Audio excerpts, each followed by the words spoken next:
and they would provide everything, including transportation, place to live. The second day down there, a newspaper interviewed me, and they asked me what the problem was, and I told them white supremacy. They didn't have an ambassador, they had the next level man, whatever they call him when they don't have an ambassador. But he was like the ambassador. He called me in and said, look, you can't use white supremacy no more. And the next day I used it again. And they did exactly what they said they were going to do. They took the car and the driver and they stopped paying for my hotel. Because, you know, you can call it anything. Call it racism, but don't call it white supremacy. I mean, so I learned a good bit. And I'm going to shut up. I guarantee you, I ain't gonna, this is only the last time. I spent 9 years in the military. And the biggest selling book about Ole Miss and James Meredith is Dr. Charles Eagle's book. See, somebody read it. On the front cover, he got a picture of me in the classroom by myself where all the whites and got up and walked out. But you understand, I had 11 years experience. I was in the military in 1951. I was the first black in this President Truman desegregation thing. And my very first assignment, permanent assignment, was to Topeka Air Force Base, Kansas, which was a B-29 bomber outfit. And the B-29 bomber was the bomber that dropped the atomic bombs on Japan in the World War. That was, I mean, being in a B-29 outfit, that was the top of the line. I reported for duty in the morning. They assigned me a room on the second floor with a white roommate. When I got back, not only had my roommate moved, every white on that floor had moved up. Now, and there wasn't nobody there from Mississippi. So, 11 years before they walked out in Mississippi, they wouldn't sleep on the same floor with me in Indiana. I mean, so God had prepared me well. And like most people don't know about Moses, they ran Moses out of Egypt when he was 40 years old. All 40 years was spent in the Sinai desert. He knew every watering hole and everything about, so God prepared him. And he prepared me for Mississippi the same way. There's not one thing I experienced in Mississippi that I hadn't experienced in the Air Force, and none of them was Mississippian. So so I could use white supremacy because it didn't have nothing to do with Mississippi. Oh yeah, that picture, that's the first day at Ole Miss. After I registered, I'm on my way to my first class. And every time somebody asked me how scared I was, I show them that picture. And ask them how scared I look. And nobody yet told me that I look scared. I mean, how can you be scared and you just conquered the worst, baddest people in the world? I ain't gonna do no more ego thing. I have a question. Yes, sir. I want to ask you about the black economy. Yeah. Do you think that integration played a role in the downfall of the black economy? It destroyed it. Because Malcolm X spoke about when we take our money out of our community and spend it in a community that would take their money to another community. Malcolm X been dead a long time. Right, I'm more interested in what you say. Right, but I'm saying You still living. It seemed prophetic. God can still credit you for what you do or what you don't do. Right, like when you speaking about Jackson, if you go to Jackson, every store you go to is pretty much owned by people that do not. Malcolm X don't know that, he dead. You know that. Well, I'm asking you, like, if you look back at the integration movement, do you think that it also had a negative impact on the black? You ain't read much history about James Meredith. Integration is an insult. It's an insult. Now look, if I'm a citizen of the United States, that means my son's a citizen too. Now, you got 20 whites in a room. It's just whites in there enjoying their citizenship. My son walk in, all of a sudden it's integrated. Ain't that an insult? I mean, what are you talking about? I mean, integrate. That's a bigger lie. Don't throw none down, Mr. Mayor. Don't throw none down. I have a question for you, Mr. Meredith. My name is Angela Simpson with the Mike magazine. I noticed that you speak of white supremacy, racism as a system. Why is that?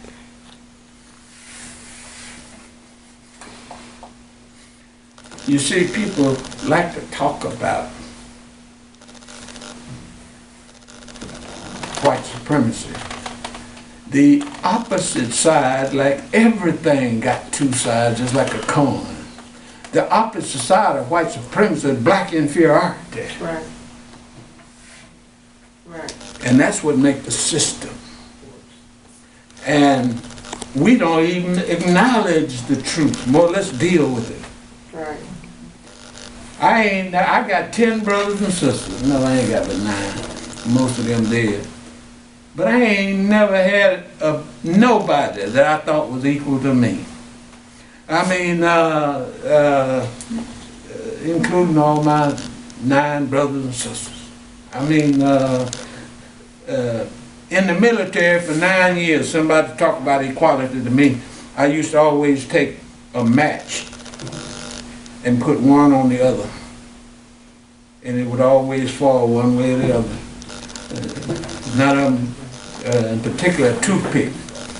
You can never get it. So there ain't no such thing as equality is one of the biggest lies. I mean, my daddy used to always say, if you treat 2 children the same, you mistreated one.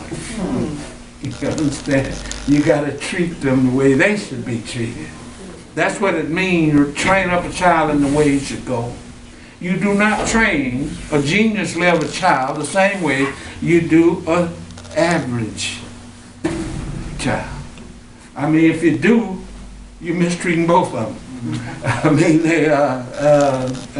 so we're going to have to start dealing with the truth. And the main truth is our future depends upon what we do. And I got a bunch of books, and I see more people than I got books if you all do the right thing. And since we are here in Indian Oath,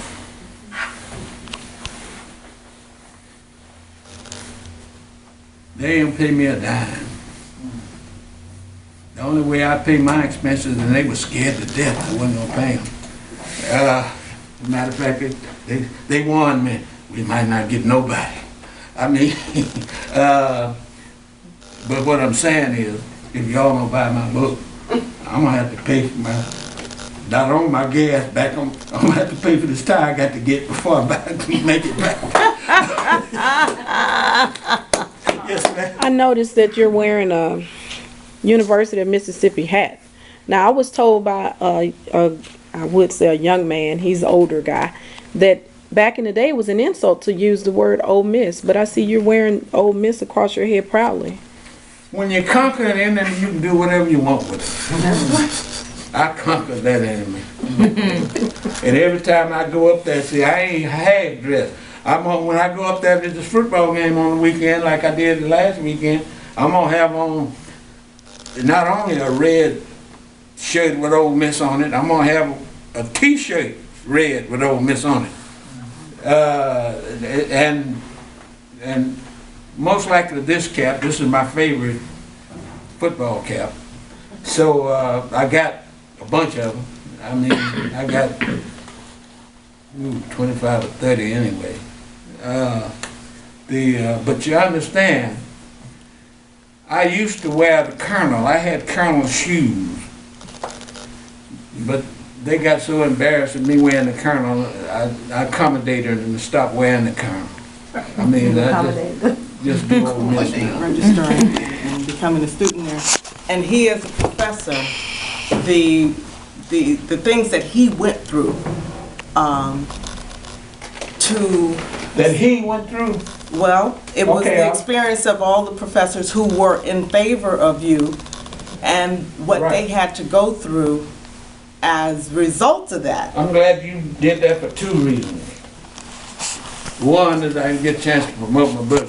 James Silver that she's talking about said in 1967 that this book, 3 Years in Mississippi by James Meredith, was the best book ever been written about the South. But the bigger point, and as late as maybe 5 weeks ago, I had a group of white religious do-gooders that dealt with this issue and couldn't. What most people don't know, whites who disobeyed the rules of white supremacy were treated much more severely than blacks, if anything could be more severe than killing. I mean, but they tolerated black failure to obey the rules less than they did black. I mean, and of course, those are good examples. I mean, people know about him, but there were 25 or 30 had to leave. Simply because they said, James Meredith you ought to let him come and do him like you did the others. But what they didn't know, I wouldn't accept that. You understand? I had all kind of opportunities to go to Ole Miss. If I had agreed to do anything to recognize that whites had rights I did not have, they would have let me come there and wouldn't have given me no trouble. But I did everything. I played golf. You understand? The first time I played golf, they had soldiers armed length all around the whole golf course and had 2 helicopters. Wow. Now, the second time, the only real difference, they only had 1 helicopter. I thought I'd lose my prestige. So, but I would not agree to live off campus. I wouldn't agree that no white had any right Jane Meredith didn't have. Right. I mean, and the most important thing I did, when the troops came, the black troops came after 2 days, they said, we ain't gonna have no blacks having no guns on no white folks in Mississippi. And the Kennedys called them all out. I made the Kennedys put them back. And I consider that the most significant thing I did, because since then, 50-something years, they have not desegregated, pulled blacks out of ranks again. And that was far more important to me than going to Ole Miss. Yes, ma'am. But do you think going against the grain, you wouldn't agree to this, you wouldn't agree to that it has caused you financial hardship along the way? Look, I knew when I made an application to Ole Miss that I wasn't, y'all left your money, right? This kid got my money. That's what I thought.